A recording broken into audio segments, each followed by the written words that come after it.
메르키트족에게 빼앗겼던 아내 보르테를 되찾기 위한 태무진의 복수극은 치열했습니다.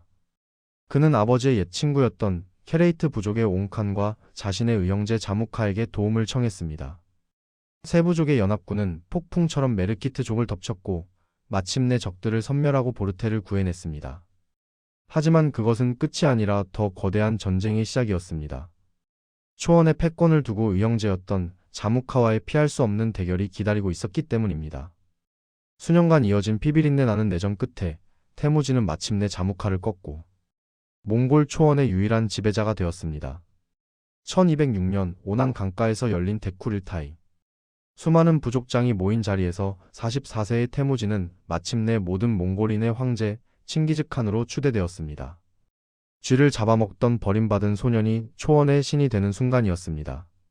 칭기즈칸은 흩어져 있던 부족들을 강력한 규율로 통합하고 그들을 역사상 가장 무시무시한 군대, 몽골 기병대로 재탄생시켰습니다. 하지만 통일된 초원은 너무나 좁았습니다. 끝없이 끓어오르는 정복의 야망은 그의 시선을 서쪽, 광활한 실크로드의 지배자, 호라즘 제국으로 향하게 했습니다. 당시 호라즘 제국은 오늘날의 이란과 중앙아시아 일대를 지배하던 이슬람 문화권의 최강 대국이었습니다.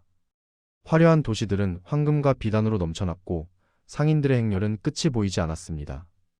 처음에 칭기즈칸은 전쟁을 원하지 않았습니다. 그는 호라즘의 술탄 무함마드에게 정중한 서신을 보냈습니다.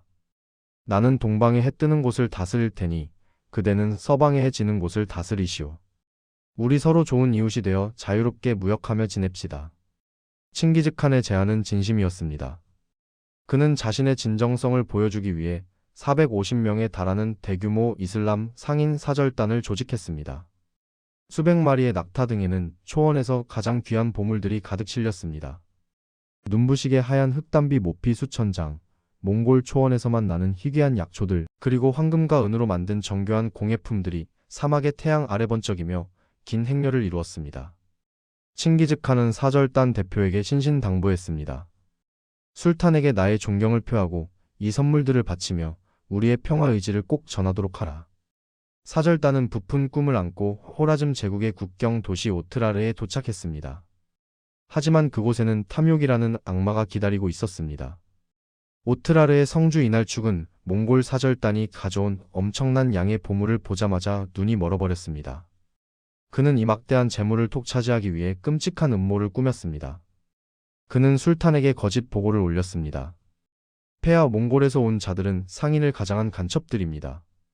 우리 제국의 정보를 빼내려 하고 있습니다. 술탄 무함마드는 이 거짓말을 그대로 믿었고 성주에게 그들을 처단하라는 명령을 내렸습니다. 비극은 순식간에 벌어졌습니다. 환영 연회를 베푼다며 사절단을 성 안으로 불러들인 이날축은 성문이 닫히자마자 군사들을 풀어 그들을 무참히 학살했습니다. 450명의 평화사절단은 영문도 모른 채 칼과 창에 찔려 비명 속에 죽어갔습니다.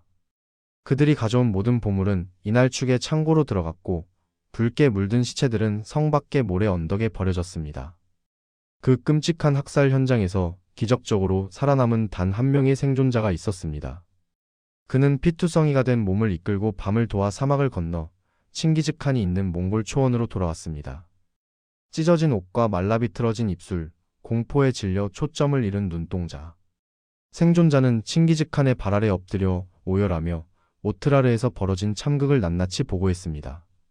보고를 듣는 내내 칭기즈칸의 얼굴은 무섭게 굳어갔습니다. 그의 손은 옥좌의 팔걸이를 부서질 듯 움켜쥐었고 눈가에는 굵은 힘줄이 솟아올랐습니다. 그것은 단순한 분노가 아니었습니다. 믿었던 선의가 가장 잔혹한 배신으로 돌아왔을 때 느끼는 뼛속까지 사무치는 배신감이었습니다. 그날 밤 칭기즈칸은 아무도 만나지 않고 홀로 부르칸 칼둔 산의 가장 높은 봉우리 위로 올라갔습니다. 그는 허리띠를 풀어 목에 걸고 모자를 벗어 땅에 내려놓았습니다. 그것은 하늘에 대한 가장 겸손한 복종의 표시였습니다. 그는 사흘 밤낮을 꿇어앉아 하늘을 향해 울부짖으며 기도했습니다. 영원히 푸른 하늘이시여 탱글이시여. 제가 이 전쟁을 원한 것이 아님을 당신께서는 아십니다. 저들이 먼저 우리의 선의를 짓밟고 내 백성의 피를 흘렸습니다. 이제 내가 저들에게 피의 대가를 치르게 하리니 부디 저에게 복수할 힘을 주시옵소서. 사흘째 되던 날 새벽, 산에서 내려온 칭기즈칸의 눈빛은 완전히 달라져 있었습니다. 그 눈에는 더 이상 자비나 망설임은 찾아볼 수 없었습니다. 오직 모든 것을 불태워버리겠다는 섬뜩한 사례만이 이글거리고 있었습니다. 그는 전 부족의 장군들을 소집하여 선포했습니다. 호라즘은 나의 선의를 모욕하고 내 사신들을 죽였다. 이제 우리는 그들에게로 간다. 내 말이 물을 마시는 곳마다, 내 칼이 닿는 곳마다 저들의 도시는 잿더미가 될 것이며 살아있는 모든 것은 피를 흘리게 될 것이다. 이것은 전쟁이 아니라 하늘을 대신한 심판이다. 마침내 초원의 늑대들이 서쪽을 향해 고개를 돌렸습니다. 수십만 마리의 말발굽이 땅을 울리며 서진을 시작했고 그들이 지나간 자리에는 죽음의 그림자가 길게 드리워졌습니다. 세계 역사상 가장 잔혹했던 복수극, 호라즘 정복 전쟁의 서막이 오른 것입니다. 과연 탐욕의 눈이 멀어 잠자는 사자의 코털을 건드린 호라즘 제국의 운명은 어떻게 될까요? 신의 채찍이 되어 문명을 불태우러 오는 몽골 기병대 앞에서 그들은 어떤 최후를 맞이하게 될까요? 마침내 1219년 칭기즈칸이 이끄는 15만 몽골 기병대가 호라즘 제국의 국경을 넘었습니다. 그것은 단순한 군대의 진격이 아니었습니다. 마치 거대한 메뚜기 떼가 푸른 들판을 덮치듯 혹은 검은 폭풍우가 도시를 집어삼키듯 압도적인 공포 그 자체였습니다. 당시 호라즘의 군대는 40만 명에 달했지만 그들은 몽골군의 속도를 도저히 따라잡을 수 없었습니다. 몽골 병사들은 한 사람이 서너 필의 말을 갈아타며 쉬지 않고 달렸고 밥을 먹을 시간도 아까워 말 위에서 육포를 씹으며 진군했습니다. 바람처럼 나타났다 안개처럼 사라지는 그 신출귀몰한 기동력 앞에서 호라즘의 성들은 하나둘씩 속수무책으로 무너져 내렸습니다. 칭기즈칸의 첫 번째 목표는 단연 오트라르 성이었습니다. 바로 자신의 사절단 450명을 학살하고 재물을 약탈했던 탐욕스러운 성주 이날축이 있는 곳이었습니다. 몽골군은 오트라르 성을 겹겹이 포위했습니다. 성 안의 사람들은 성벽 위에서 몽골군을 내려다보며 공포에 떨었습니다. 그들이 본 것은 밤하늘을 가득 메운 수만 개의 횃불과 지옥에서 올라온 악기처럼 울부짖는 병사들의 살기 어린 눈빛이었습니다. 칭기즈칸은 공격 명령을 내리지 않았습니다. 대신 그는 밤낮 없이 북을 치고 괴성을 지르며 성 안의 사람들을 잠들지 못하게 만들었습니다. 공포가 그들의 영혼을 갉아먹을 때까지 기다린 것입니다. 5달간의 처절한 포위 공격 끝에 마침내 오트라르의 성문이 부서졌습니다. 굶주리고 지친 성 안으로 몽골 기병들이 들이닥쳤습니다. 그것은 전투가 아니라 도살이었습니다. 칭기즈칸의 명령은 단호했습니다. 성벽보다 높은 것은 모두 죽여라. 깨와 고양이조차 남기지 마라. 거리는 순식간에 피바다로 변했고 시체들이 산처럼 쌓였습니다. 그리고 마침내 칭기즈칸은 그토록 찾아 헤매던 원수 이날축을 생포했습니다.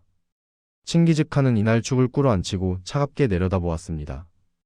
그리고 병사들에게 명령했습니다. 저자는 재물을 너무나 사랑하여 내 사람들을 죽였다. 그러니 그가 그토록 원하던 것을 주어라. 병사들은 은을 녹인 펄펄 끓는 쇳물을 가져왔습니다. 그리고 이날축의 눈과 귀에 그 뜨거운 음물을 부어버렸습니다. 비명소리가 오트라르의 폐허 위로 울려 퍼졌습니다. 탐욕의 눈이 멀었던 자의 최후는 그토록 끔찍하고 잔혹했습니다. 이것은 단순한 처형이 아니라 칭기즈칸을 건드리면 어떤 대가를 치르게 되는지 전 세계에 보여주는 공포의 메시지였습니다. 오트라르가 잿더미가 된 후 몽골군의 진격은 더욱 빨라졌습니다. 칭기즈칸은 단순한 무력이 아닌 인간의 심리를 꿰뚫는 고도의 심리전을 펼쳤습니다. 그는 항복하는 도시는 살려주었지만 저항하는 도시는 철저하게 파괴했습니다. 그리고 일부러 몇몇 생존자를 살려주어 다음 도시로 도망치게 만들었습니다. 그 생존자들은 피투성이가 된 채 다른 성으로 도망쳐 몽골군의 잔혹함을 떨리는 목소리로 전했습니다.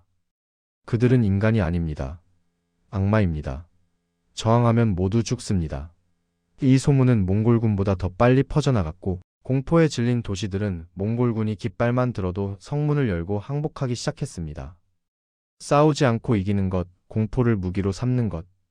이것이 바로 칭기즈칸의 섬뜩한 지혜였습니다. 1220년 칭기즈칸은 호라즘 제국의 심장이자 찬란한 문명의 도시 부하라에 입성했습니다.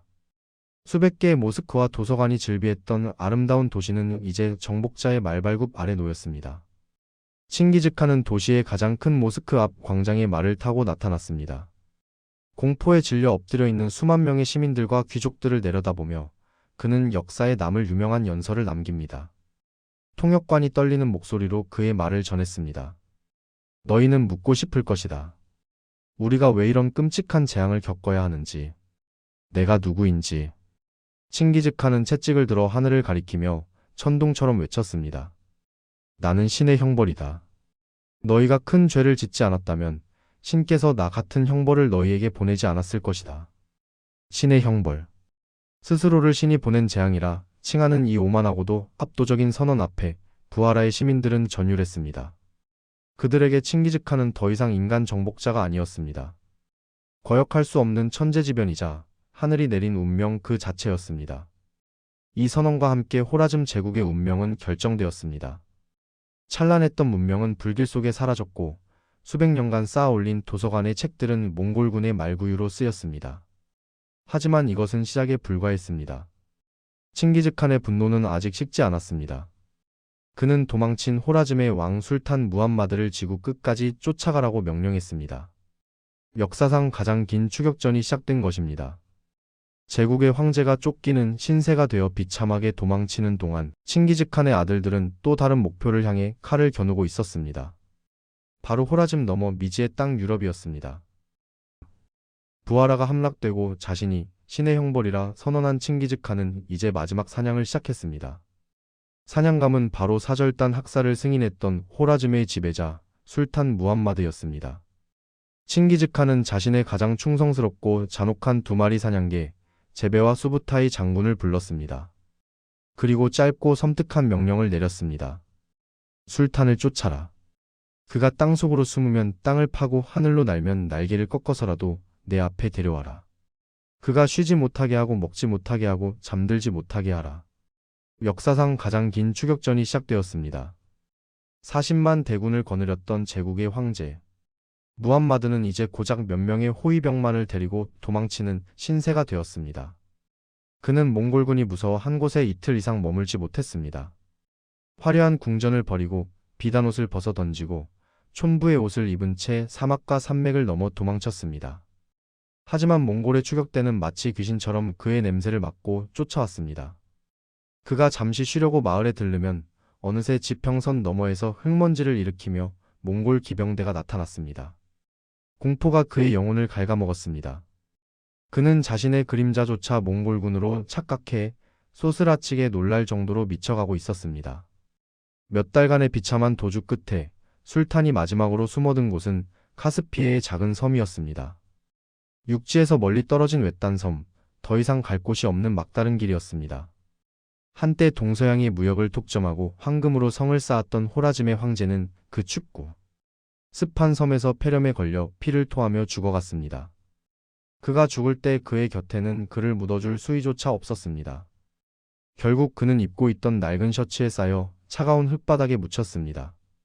세계 최강대국 황제의 최후치고는 너무나 허무하고 초라한 결말이었습니다. 술탄의 죽음과 함께 호라즘 제국은 지도에서 완전히 지워졌습니다. 칭기즈칸의 복수는 철저했습니다. 그는 술탄의 고향이자 호라즘의 수도였던 우르겐치를 함락시킨 후 아주 기이한 명령을 내렸습니다. 도시 옆을 흐르던 강물의 줄기를 틀어버리라는 것이었습니다. 강물은 둑을 터뜨리고 도시로 쏟아져 들어왔고 불타버린 폐허 위로 거대한 물길이 덮쳤습니다. 도시는 물에 잠겨 진흙 속으로 사라졌고 그곳에 사람이 살았다는 흔적조차 남지 않게 되었습니다. 지도 위에서 그 나라의 이름뿐만 아니라 물리적인 흔적까지 완벽하게 지워버린 것입니다. 이것이 바로 칭기즈칸식 복수의 완성이었습니다. 이제 칭기즈칸의 이름은 공포 그 자체가 되었습니다. 서쪽의 유럽인들은 그를 지옥에서 온 악마라 불렀고 동쪽의 송나라 사람들은 그를 전쟁의 신이라 불렀습니다. 몽골의 영토는 해가 뜨는 곳에서 해가 지는 곳까지 닿았습니다. 쥐를 잡아먹던 소년 태무진은 이제 세상의 절반을 가진 황제가 되었습니다. 하지만 이 거대한 승리의 정점에서 칭기즈칸은 늙어가고 있었습니다. 모든 적을 무릎 꿇린 그에게도 정복할 수 없는 유일한 적이 찾아왔습니다. 바로 세월이었습니다. 그의 흰 수염은 길어졌고 말 위에 앉은 허리는 예전처럼 꼿꼿하지 못했습니다. 1226년 예순이 넘은 칭기즈칸은 마지막 원정을 준비합니다. 목표는 과거 자신을 배신했던 탕부트, 즉 서하 왕국이었습니다. 주변의 만류에도 불구하고 그는 직접 말에 올랐습니다. 마치 자신의 죽음이 멀지 않았음을 직감하고 마지막 불꽃을 태우려는 사람처럼 말입니다. 그리고 그 원정길에서 초원의 전설을 끝낼 예기치 못한 사고가 발생합니다. 사냥을 하던 중 그가 타던 말이 야생마를 보고 놀라 날뛰었고 칭기즈칸은 말에서 떨어져 땅에 강하게 부딪혔습니다. 평생을 말 위에서 살았던 그에게는 있을 수 없는 일이었습니다. 늙은 영웅의 몸은 부서졌고 극심한 고열이 그를 덮쳤습니다. 천막 안에 누운 칭기즈칸. 가쁜 숨을 몰아쉬는 그의 눈앞에 지난 날들이 주마등처럼 스쳐 지나갔습니다.